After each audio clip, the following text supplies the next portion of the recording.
TET পরীক্ষায় উত্তীর্ণ 228 জন বেকার যুবক যুবতীদের হাতে শিক্ষক পদে নিয়োগের অফার লেটার বিতরণ করলেন মুখ্যমন্ত্রী ডাক্তার মানিক সাহা।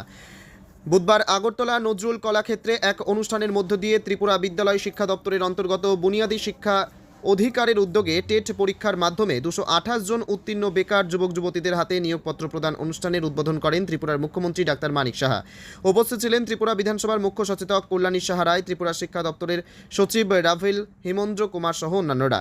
বক্তব্য রাখতে গিয়ে মুখ্যমন্ত্রী ডাক্তার মানিক সাহা বললেন, ত্রিপুরা সরকার 2025 সালের মার্চ মাস পর্যন্ত স্বচ্ছ নিয়োগ নীতির মাধ্যমে 17,554 জনকে চাকরি প্রদান করেছে। টেট পরীক্ষায় বসা বেকারদের অযথা রাস্তায় নেমে আন্দোলন করার প্রয়োজন নেই। আন্দোলন করলে বেশি চাকরি হবে এমন কথা নেই, কারণ ত্রিপুরা বর্তমান বিজেপি সরকার বেকার বান্ধব। সরকার নির্দিষ্ট পদ্ধতি মেনে স্বচ্ছভাবে সরকারি চাকরি প্রক্রিয়া সম্পন্ন করছে।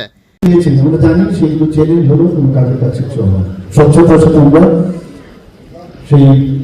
আমরা নিয়োগগুলো দিয়ে নিয়োগপত্রগুলো দিয়েছি, নিয়োগ করেছি। সেই কারণেই অভিযোগ পাইনি, আদালত এখন পর্যন্ত কিছুই করতে পারেনি। আমাদের যেটা কমিটমেন্ট যে চাকরি প্রদান, পাশাপাশি শুধু চাকরি না, কর্মসংস্থানের বিষয়টা আমাদের মাথায় আছে। মাননীয় প্রধানমন্ত্রীজি বারবার বলছেন যে স্বচ্ছতা আমাদের কাছে ভেরি ইম্পর্টেন্ট। উনি এক জায়গায় বলেছেন, গত যে আমি অফার বিতরণ করেছিলাম সেখানে আমি এই কথাটা বলেছি। উনি বলছিলেন যে একজন ব্যক্তি, গরিব ঘরের এক ব্যক্তি, তার কোনো সোর্স নেই, সে যখন বাড়ির থেকে বেরোয়, তার মা বাবারও সেরকম সোর্স ওনাদের নেই। তো ওই ব্যক্তি যখন বাস ছেলে বা মেয়ে যখন বেরোয়, সে বুঝতে পারে না কোন নেতাকে ধরবে, কোন মন্ত্রীকে ধরবে, এবং তাহলে তাদের জন্য আমাদের চিন্তা করা উচিত। পরীক্ষার মাধ্যমে তাদের চাকরি হবে, এবং সেই ধারাতেই আমরা কিন্তু যে কমিটমেন্ট আমরা করছি। আমরা 2023 সালের ডিসেম্বরে জেআরবিটির মাধ্যমে group C lower division clerk, agri assistant ইত্যাদি পদে রাজ্য সরকারের প্রায় 35টি দপ্তরে 1980 জনকে নির্বাচিত করা হয়েছিল। সেই অনুযায়ী তাদেরকে নিয়োগ করা হয়েছে। আপনারা যখন পিআরটিসি নিয়ে অনেক কথা হয়েছে যে পিআরটিসি আমাদের ত্রিপুরার ছেলেমেয়েরা চাকরি পাচ্ছে না, সেটা কি করে সম্ভব, বাইরের থেকে এসে চাকরি নিয়ে যাচ্ছে, কিন্তু আমাদের ছেলেমেয়েরা বাইরে গিয়ে চাকরি পায় না। আমরা সাহস করে সেটা ক্যাবিনেটের ডিসিশন নিয়ে আমরা সেই পিআরটিসিটা বাধ্যতামূলক করলাম। তো যদিও বহু জায়গা থেকে চেষ্টা হচ্ছে, আদালতে কেসও আছে, আজকে আমি এই বিষয়ে কথা বলবো, একটা মিটিং ডেকেছি।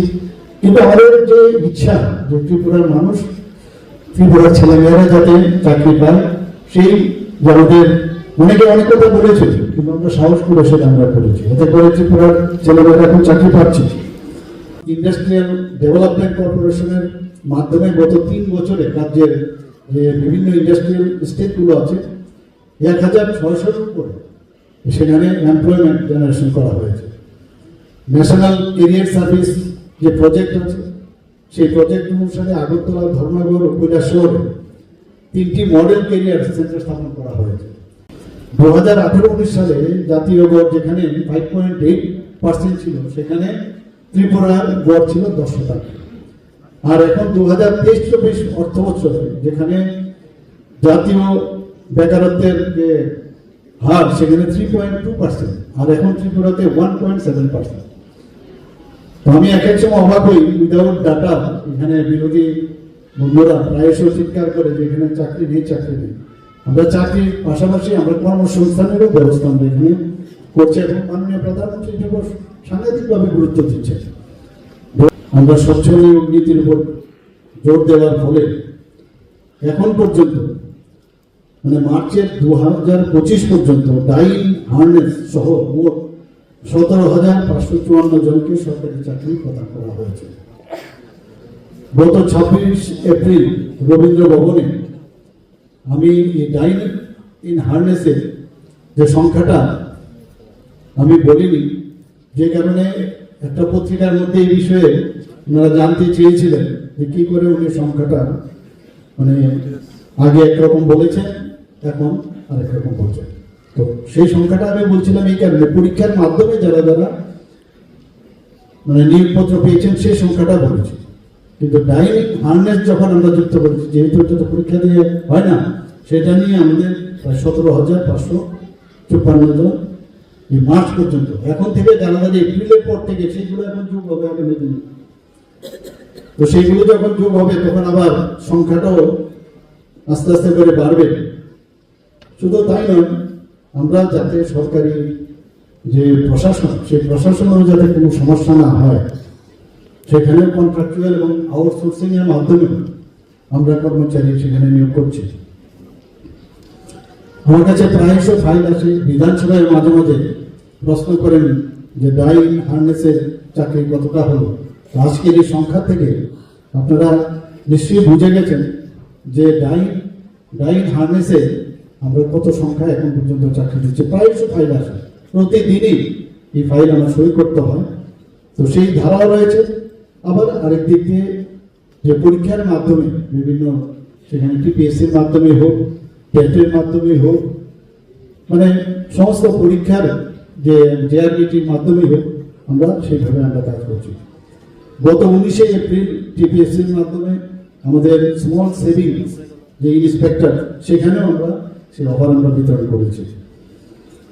26শে এপ্রিল 2025 তিনটি দপ্তরে 479 জনকে অফার দেওয়া হয়। সমাজ কল্যাণ ও সমাজ শিক্ষা দপ্তরে 126 জন, পূর্ত দপ্তর জুনিয়র ইঞ্জিনিয়ার পদে 197 জন, ত্রিপুরা স্টেট কোঅপারেটিভ ব্যাংকে 156 জনকে নিয়োগপত্র দেওয়া হয়েছে। তো আজ যে 30শে এপ্রিল, সেখানে আরো 228 জন যে শিক্ষক, তাদেরকে নিয়োগপত্র দেওয়া হচ্ছে। এবং এতে করে 2025 সালে মানে আজকে পর্যন্ত 3,554 জন এই সরকারি চাকরি। ত্রিপুরা থেকে বিক্রম কর্মকারের report, crime press Bengal news.